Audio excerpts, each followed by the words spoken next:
नमस्कार मित्रों, हम क्रिया पर चर्चा कर रहे थे और क्रिया प्रकरण को हमने बहुत कुछ समझ लिया है। प्रयोग और संरचना के आधार पर क्रियाओं के जो भेद हमने किए थे, उसमें सामान्य क्रिया और संयुक्त क्रिया के बारे में हमने अच्छे से समझ लिया है। मित्रों, आज हम इससे आगे की तरफ बढ़ते हैं और तीसरा जो हमारा प्रकार है क्रियाओं का, उस पर हम चर्चा करते हैं। तीसरा प्रकार है, देखिएगा, हमारा तीसरा प्रकार है मित्रों प्रेरणार्थक क्रियाएं। प्रेरणार्थक क्रियाएं, प्रेरणार्थक क्रिया। ठीक है मित्रों, अब प्रेरणार्थक क्रिया किसे कहते हैं इसको जरा हम समझ लेते हैं। देखिएगा, किसी वाक्य में प्रयुक्त होने वाली वे क्रियाएं, किसी वाक्य में प्रयुक्त होने वाली वे क्रियाएं किसी वाक्य में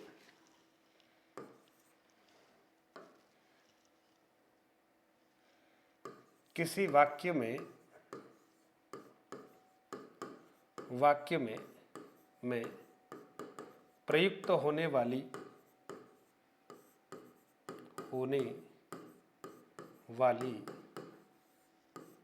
वे क्रियाएं जिनमें कर्ता स्वयं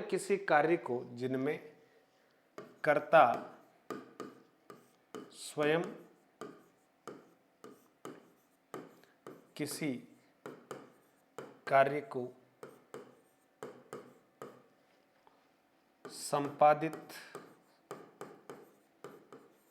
संपादित न कर उसे किसी अन्य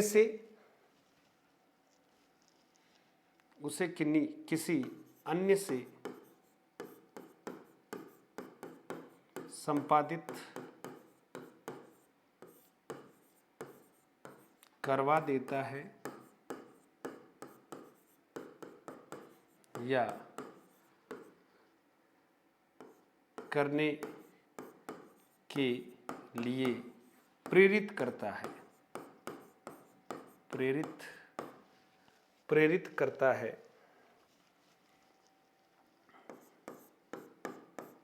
वहां प्रेरणार्थक क्रिया होती है। वहां प्रेरणार्थक क्रिया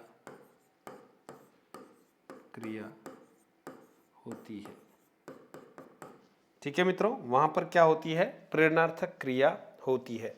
कुल मिला के, जैसे एक उदाहरण आपके सामने लिख रहा हूं, इसको मैं समझाता हूं। जैसे मोहन धोबी से कपड़े धुलवाता है। ठीक है मित्रों, एक वाक्य हमारे सामने है। देखिएगा, मोहन धोबी से कपड़े क्या करता है? धुलवाता है। अब आप देख लीजिएगा, इस वाक्य को हम समझते हैं। सबसे पहले तो क्रिया देखिए क्या है? धुलवाता है। ये प्रेरणार्थक क्रिया है। ठीक है, कौन? मोहन। किससे? धोबी से। तो आप सोचिए, ये क्या हुआ? कर्ता। और ये कैसा करता है? जो प्रेरक करता है, यानी प्रेरणा देता है। ठीक है, और इसकी प्रेरणा से काम कौन करता है? धोबी करता है। तो इसको हम कहते हैं प्रेरित करता है। ठीक है, और अल्टीमेटली काम कौन करता है? धोबी करता है। लेकिन इस काम को करने की प्रेरणा धोबी को कौन देता है? वो पैसे हो सकते हैं, प्रेरणा, आदेश हो सकता है, दबाव हो सकता है, कुछ भी हो सकता है, लेकिन वो प्रेरणा कौन दे रहा है? मोहन। तो मोहन स्वयं कार्य संपादित न कर उसे किसी अन्य के द्वारा संपादित करवा देता है। तो ऐसी क्रियाएं मित्रों क्या कहलाएगी? प्रेरणार्थक क्रिया कहलाएगी। कुछ उदाहरण अपन और लिख रहे हैं, देखिएगा, बहुत महत्वपूर्ण उदाहरण है। हाँ, मां बच्चे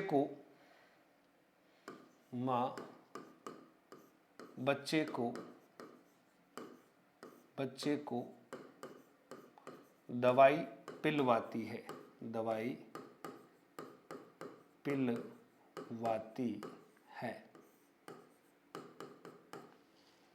ठीक है, रमा रमा नौकर से चाय बनवाती है, चाय बनवाती है, नौकर से चाय बनवाती है। फिर देखिएगा, सर्कस वाले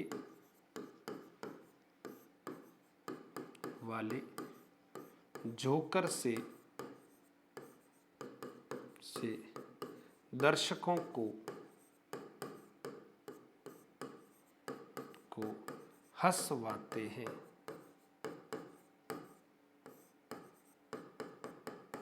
ठीक है मित्रों, सर्कस वाले जोकर से दर्शकों को क्या करते हैं, हंसवाते हैं। फिर देखिएगा और देखिए, रमेश सोहन से पत्र लिखवाता है।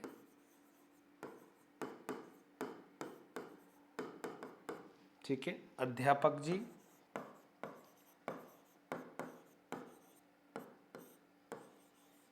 छात्रों से पुस्तक पढ़वाते हैं। ठीक है मित्रों, छात्रों से पुस्तक पढ़वाते हैं। फिर राम श्याम से चित्र बनवाता है, राम श्याम से चित्र बनवाता है।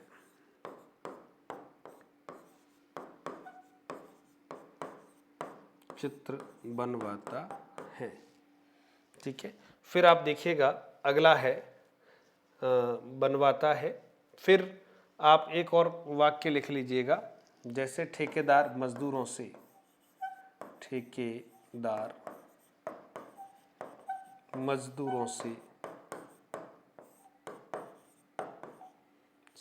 पत्थर उठवाता है।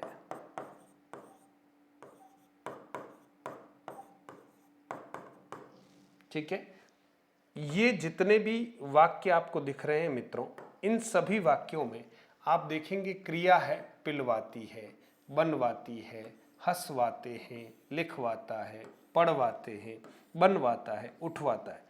इन क्रियाओं से यह बोध होता है कि उक्त क्रिया को करने की प्रेरणा देने वाला कर्ता अलग है और वास्तव में करने वाला कर्ता अलग है, इसलिए ये प्रेरणार्थक क्रियाएं कहलाती है।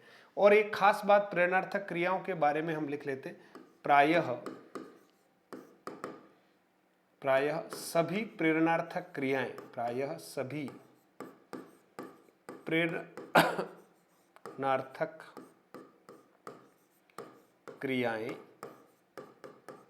सकर्मक क्रियाएं होती है।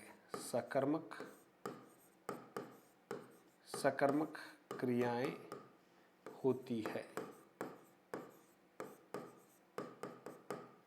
सकर्मक क्रियाएं होती है। प्रायः सभी जो प्रेरणार्थक क्रियाएं हैं मित्रों, वो कैसी होती है, सकर्मक क्रियाएं होती है, यानी बिना कर्म के प्रेरणार्थक क्रियाएं बनती ही नहीं है। इसलिए इस बिंदु को भी आप बहुत अच्छे से ध्यान में रखेंगे। फिर आप देखेंगे प्रेरणार्थक क्रियाओं के भेद। सामान्य रूप से हम लिख रहे हैं प्रेरणार्थक क्रियाओं के भेद, क्रिया के भेद लिख लेता हूं। तो मित्रों, प्रेरणार्थक क्रिया के दो भेद होते हैं। पहला है प्रथम प्रेरणार्थक क्रिया, प्रथम प्रेरणार्थक क्रिया, और दूसरा है द्वितीय प्रेरणार्थक क्रिया।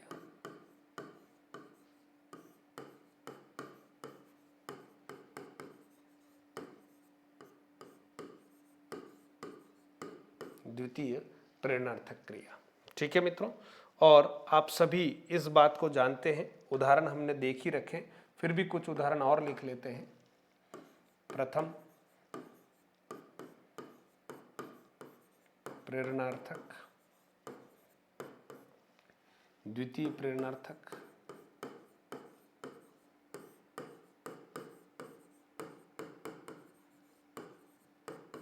द्वितीय प्रेरणार्थ और मूल धातु, और यहाँ मूल धातु।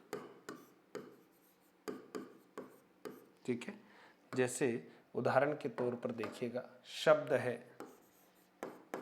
चलना, तो यहाँ है चलाना और यहाँ है चलवाना।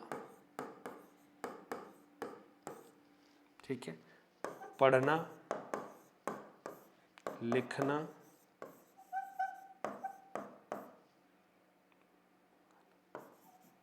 मांगना, और भी बहुत सारे उदाहरण लिख सकते हैं। पढ़ना से यहाँ पढ़ाना होगा, ठीक है, लिखाना होगा, लिखाना होगा, और मंगाना होगा। ठीक है, यहाँ पढ़वाना है,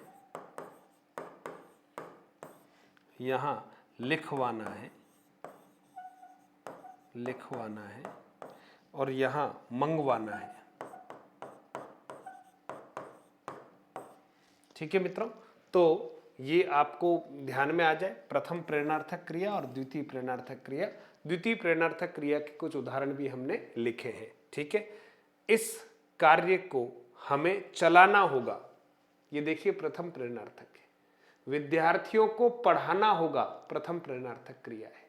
ठीक है, और इसी तरह से मोहन श्याम से पुस्तक पढ़वाता है, आप देखिए द्वितीय प्रेरणार्थक क्रिया हो जाएगी। तो ये संरचना के आधार पर मित्रों प्रेरणार्थक क्रियाएं आपके सामने कंप्लीट हुई। फिर अगला देखते हैं, 3 के बाद चौथा है नाम धातु क्रिया। चौथा है मित्रों नाम धातु क्रिया। नाम धातु क्रिया, नाम धातु क्रिया लिखिएगा, वाक्यों में प्रयुक्त होने वाली, वाक्यों में प्रयुक्त होने वाली वे क्रियाएं, होने वाली वे क्रियाएं जिनके मूल में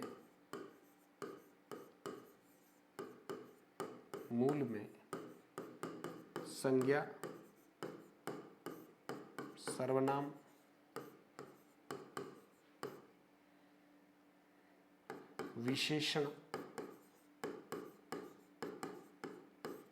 विशेषण या ध्वन्यात्मक शब्द होते हैं, उन्हें नाम धातु क्रिया कहते हैं। उन्हें नाम धातु क्रिया, उन्हें नाम धातु क्रिया कहते हैं। उन्हें क्या कहते हैं मित्रों? नाम धातु क्रिया कहते हैं। जैसे उदाहरण के तौर पर देख लीजिएगा,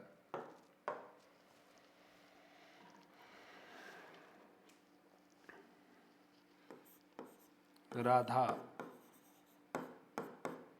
बहुत तुतलाती है। राधा बहुत तुतलाती है। रमेश ने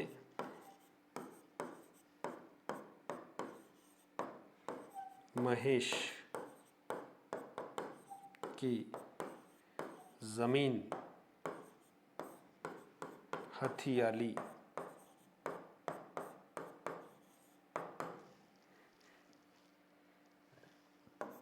हमें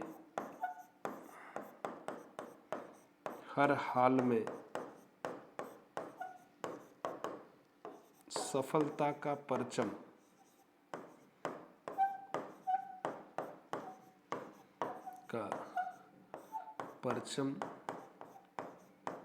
लहराना है। सफलता का परचम लहराना है। हमें हर हाल में सफलता का परचम लहराना है। फिर देखिएगा, सफलता ने ने मेरा दरवाजा भी खटखटाया था। सफलता ने मेरा दरवाजा भी खटखटाया था। अब आप देख लीजिए, यहां पर अंडरलाइन कर रहे हैं हम। वैसे देखें तो ये सभी संयुक्त क्रियाएं कहला सकती है, क्योंकि दो या दो से अधिक क्रिया शब्दों का प्रयोग इसमें भी हो रहा है। लेकिन जैसे ही इन क्रिया शब्दों के नीचे अंडरलाइन हो, और अब हम देखेंगे कि आखिर ये जो शब्द हैं वो किससे बने हुए हैं, तो हमें देखना पड़ेगा। यहां पर जैसे तुतलाती है तो ये ध्वन्यात्मक शब्द है।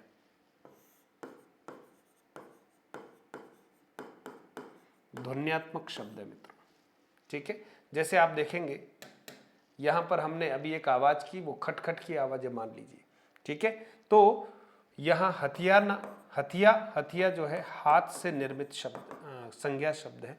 लहराना देखिएगा लहर शब्द से निर्मित है। खटखटाया ध्वन्यात्मक शब्द खटखट से निर्मित है, खटखट से निर्मित है। तो ऐसे क्रियापद जिसके मूल में संज्ञा, सर्वनाम, विशेषण या कोई ध्वन्यात्मक शब्द होता है, तो ऐसी क्रियाएं जो है मित्रों क्या कहलाएगी? नाम धातु क्रिया कहलाएगी। क्या कहलाएगी? नाम धातु। जैसे कुछ उदाहरण अपन सीधे सीधे लिखते हैं, देखिएगा। जैसे एक शब्द है डर, जैसे शब्द है देख लीजिएगा दुख, भाववाचक संज्ञा है, ठीक है। इससे दुखाना, दुख से क्या बना दिया हमने? दुखाना, ये क्रिया है दुखाना। इसी तरह से अपना शब्द है, अपना से अपनाना, अपनाया, अपनाएंगे, कुछ भी लिख सकते हैं। इसी तरह से शब्द है डर,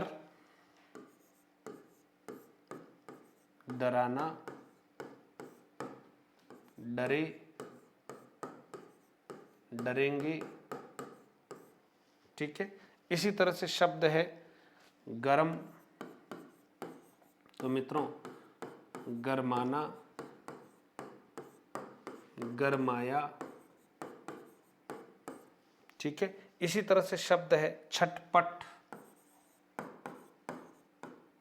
छटपट क्या होगा? छठ, छठ पटाना,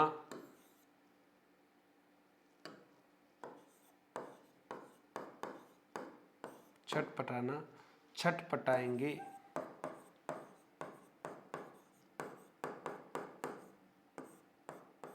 छठ पटाएंगे, ठीक है। फिर है मित्रों खट खट, हिन हिन, तो खट खटाना, खट खटाना,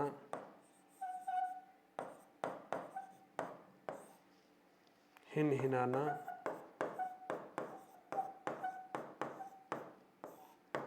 हिन हिनाया, ठीक है मित्रों। ये सब जो है कहीं न कहीं आप देखेंगे संज्ञा, सर्वनाम, विशेषण या क्या है? या तो ये संज्ञा है या सर्वनाम है या विशेषण है या ध्वन्यात्मक शब्द है। ध्यान देना मित्रों, ठीक है। और ये जो सारी क्रियाएं आप देख रहे हैं मित्रों, ये जो है नाम धातु क्रियाएं हैं, नाम धातु क्रिया है। तो ध्यान देना है, जहां परीक्षा में प्रश्न आए और वाक्य दे रखा हो, उसके नीचे अंडरलाइन कर रखा हो, है ना, और हिन हिनाया, अब हिन हिनाया के नीचे अंडरलाइन है, तो हमें ढूंढना है कि इस हिन हिनाया के मूल में कौन सा शब्द है। तो पता चला कि हिन हिन है, और हिन हिन तो ध्वनि है ना, तो ध्वन्यात्मक शब्द हुआ। और ध्वन्यात्मक शब्द से अगर कोई क्रियापद बनता है मित्रों, तो वो नाम धातु कहलाता है। तो आपको ये ध्यान में आ गया होगा। अब हम अगली क्रिया की ओर बढ़ते हैं, और नाम धातु के बाद अगली क्रिया हमारी जो है वो है पांचवी क्रिया, देखिएगा पूर्वकालिक क्रिया। पूर्वकालिक क्रिया, पूर्वकालिक क्रिया। ठीक है, पूर्वकालिक क्रिया क्या है? जब किसी वाक्य में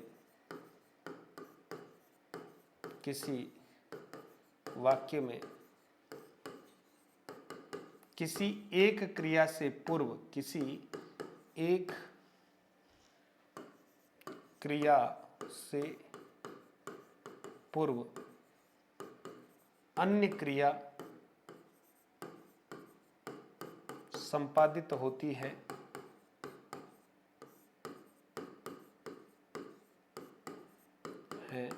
तो संपादित होती है तो उसे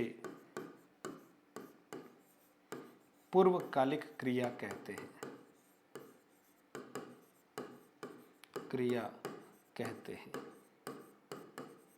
ठीक है मित्रों। पूर्वकालिक का अर्थ क्या होता है?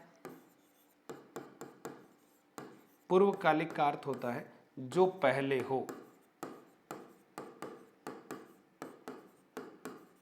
और ऐसी क्रियाओं में प्रायः कर प्रत्यय का प्रयोग होता है। किसका? कर प्रत्यय का प्रयोग होता है। उदाहरण वाक्य आपके सामने 2-3 लिख रहा हूं। रमेश पढ़कर सो गया,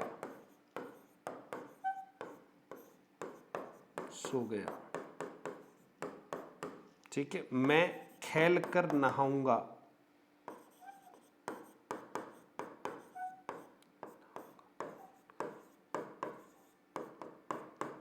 मैं खेल कर नहाऊंगा। तो आप देख सकते हैं यहां 2 क्रियाएं हैं, एक तो सो गया है, एक क्रिया है पढ़कर, नहाऊंगा और खेलकर। इस क्रिया से पहले ये क्रिया होती है, इस क्रिया से पहले ये क्रिया होती है। तो जहां कर लग गया है मित्रों, वो कौन सी क्रिया कहलाएगी? पूर्वकालिक क्रिया कहलाएगी। ऐसे उदाहरण और भी 20 लिख सकते हैं अपन, कोई दिक्कत नहीं है, ठीक है। जैसे महेश घर जाकर सो गया, तो पहले क्रिया कौन सी हुई? घर जाने वाली, तो घर जाकर सो गया है मित्रों, ये ध्यान रखना है। चलिए उसके बाद हम आगे बढ़ते हैं। सजातीय क्रिया मित्रों, सजातीय क्रिया बहुत महत्वपूर्ण क्रिया है। सजातीय क्रिया परीक्षाओं में बार बार आता भी है, पूछा जाता है सजातीय क्रिया क्या होती है। तो देखिए, वे क्रियाएं जहां कर्म व क्रिया दोनों एक ही धातु से बनकर, दोनों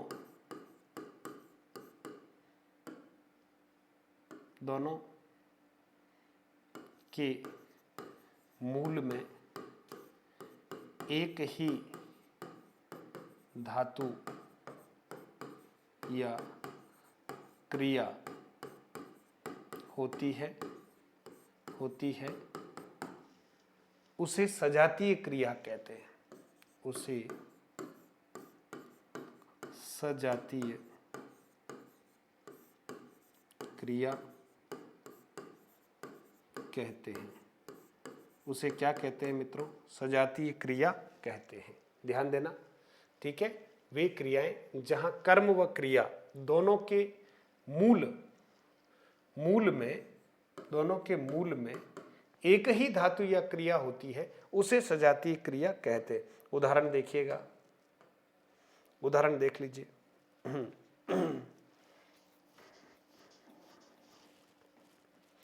उदाहरण देख लीजिएगा। जैसे हम कह रहे हैं कि पुलिस ने चोर को बड़ी मार मारी, पुलिस ने चोर को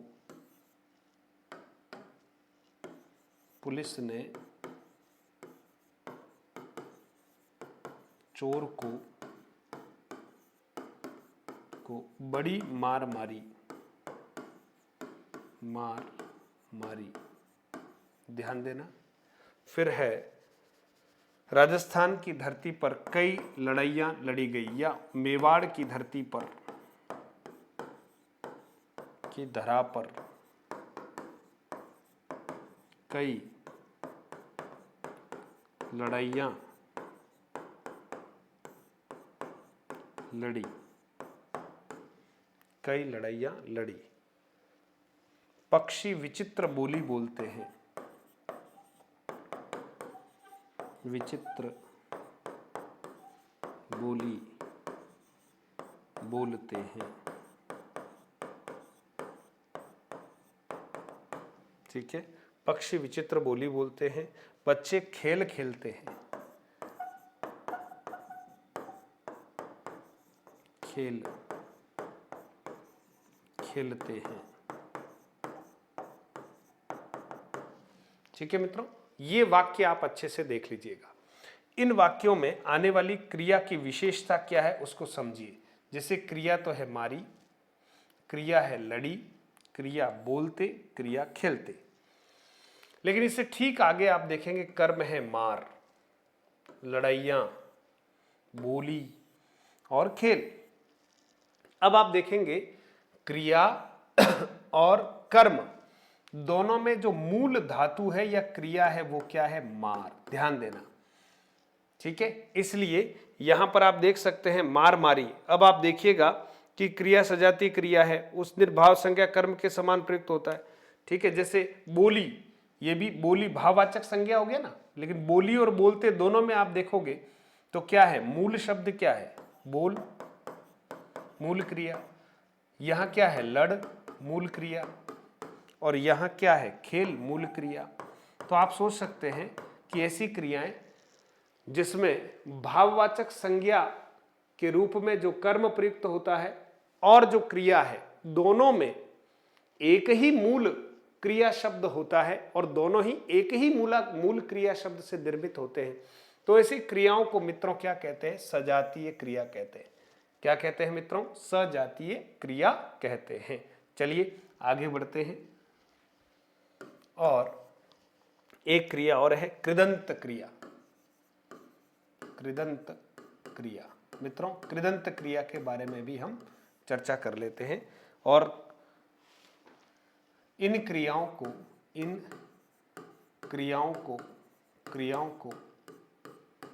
असमापिकाएं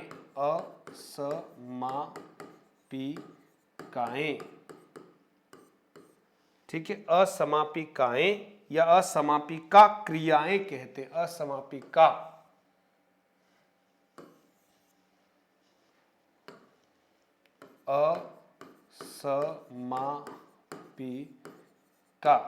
असमापिका क्रिया कहते हैं।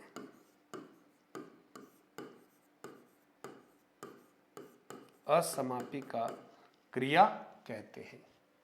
ठीक है, असमापिका क्रियाएं कहते हैं, ऐसा कर दीजिएगा। ठीक है, ये क्रियाएं वाक्य के अंत में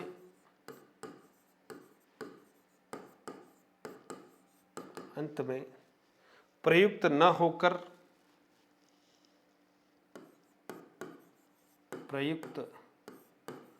होकर अन्यत्र प्रयुक्त होती है।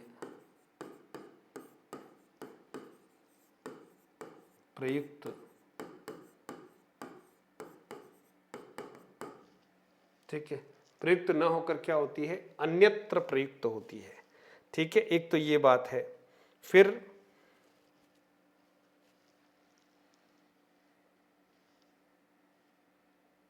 अन्यत्र प्रयुक्त होती है और फिर इस प्रकार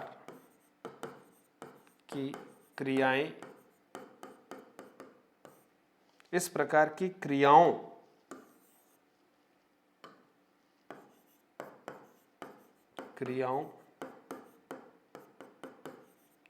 के मूल में भी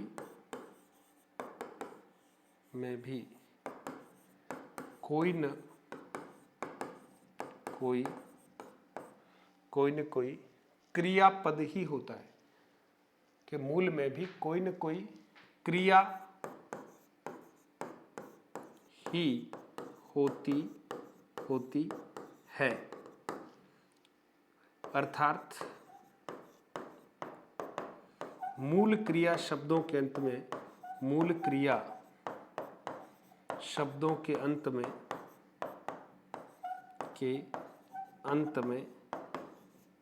ध्यान देना, मूल क्रिया शब्दों के अंत में विभिन्न प्रकार के प्रत्ययों का प्रयोग कर, विभिन्न प्रकार के प्रत्ययों का प्रयोग कर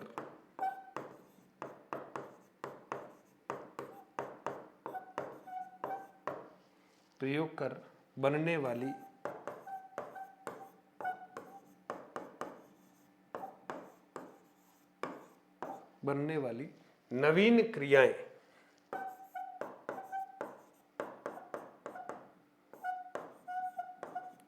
कृदंत क्रिया कहलाती है। क्या कहलाती मित्रों? कृदंत क्रिया कहलाती है। उदाहरण के द्वारा इस बात को समझाने का प्रयास करता हूं। जैसे देखिएगा, वह खेलते हुए गिर गया, वह खेलते हुए, ठीक है, खेलते हुए गिर गया। ठीक है, फिर लिखेंगे नदियों का बहता जल सदैव शुद्ध होता है। नदियों का बहता जल सदैव शुद्ध होता है।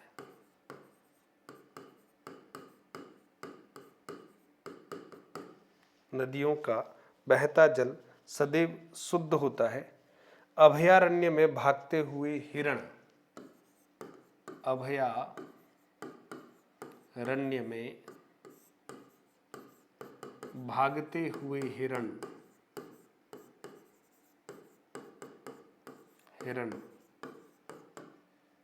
बहुत सुंदर लगते हैं।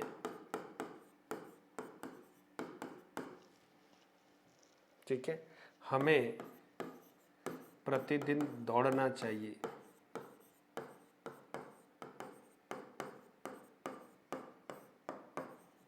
दौड़ना चाहिए।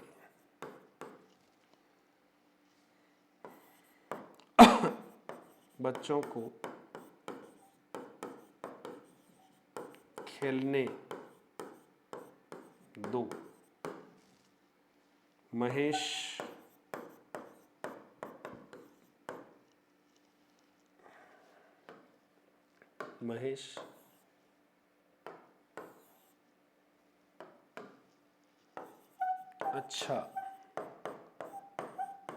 अच्छा नाचता है। आप देखेंगे इन सभी वाक्यों में आपको जहां मैं ध्यान आकृष्ट करवा रहा हूं, बहता जल, ठीक है, बहता जल तो यहां से हम हटा देंगे क्योंकि जल तो बहता, खेलते हुए, भागते हुए, दौड़ना, खेलने, नाचता, इन सब के मूल में देखिएगा आप क्रिया शब्द ही है नाच, क्रिया शब्द ही है खेल, यानी क्रिया शब्द से ही ये निर्मित है।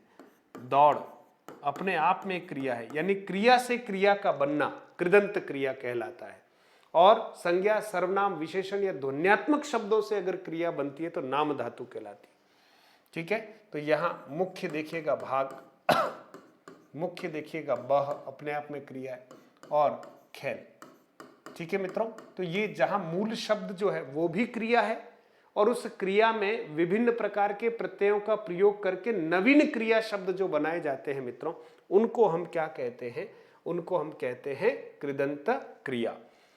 अंतिम आप देखिएगा 8वां प्रकार और देख लेते हैं, बहुत सरल सा प्रकार है क्रियार्थक संज्ञा। इसको थोड़ा सा समझ लीजिएगा, क्रियार्थक संज्ञा, क्रियार्थक संज्ञा। ठीक है, देखिएगा मूल धातु में ना जुड़ने पर, मूल धातु में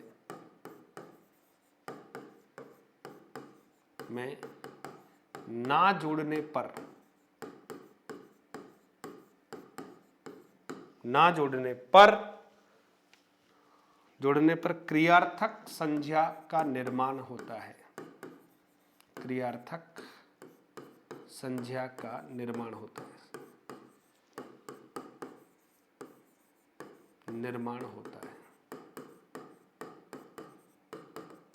क्रियात्मक संज्ञा का क्या होता है मित्रों? निर्माण होता है। ठीक है, और अर्थात जब क्रिया संज्ञा की तरह प्रयुक्त होती है, निर्माण होता है। अर्थात क्रिया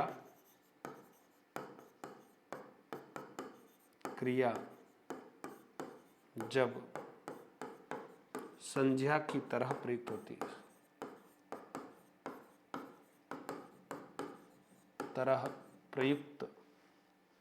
प्रयुक्त होती है। ठीक है, जैसे उदाहरण के तौर पर देख लीजिएगा, टहलना, स्वास्थ्य के लिए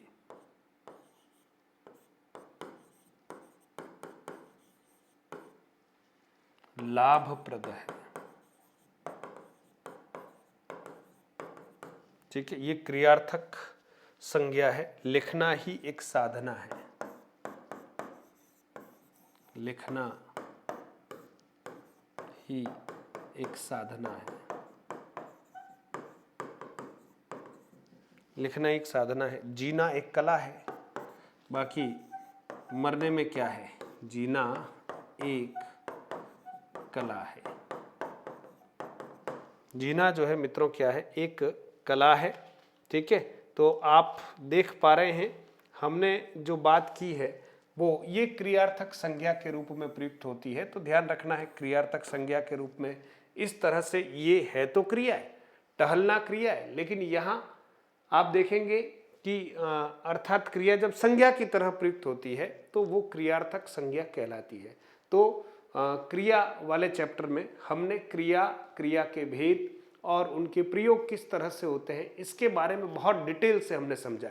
और प्रश्नोत्तरी आपके सामने YouTube चैनल पर भी और हमारे ऐप पर भी जो टेस्ट हैं उसमें विभिन्न प्रकार के प्रश्नों का प्रयोग करते हैं।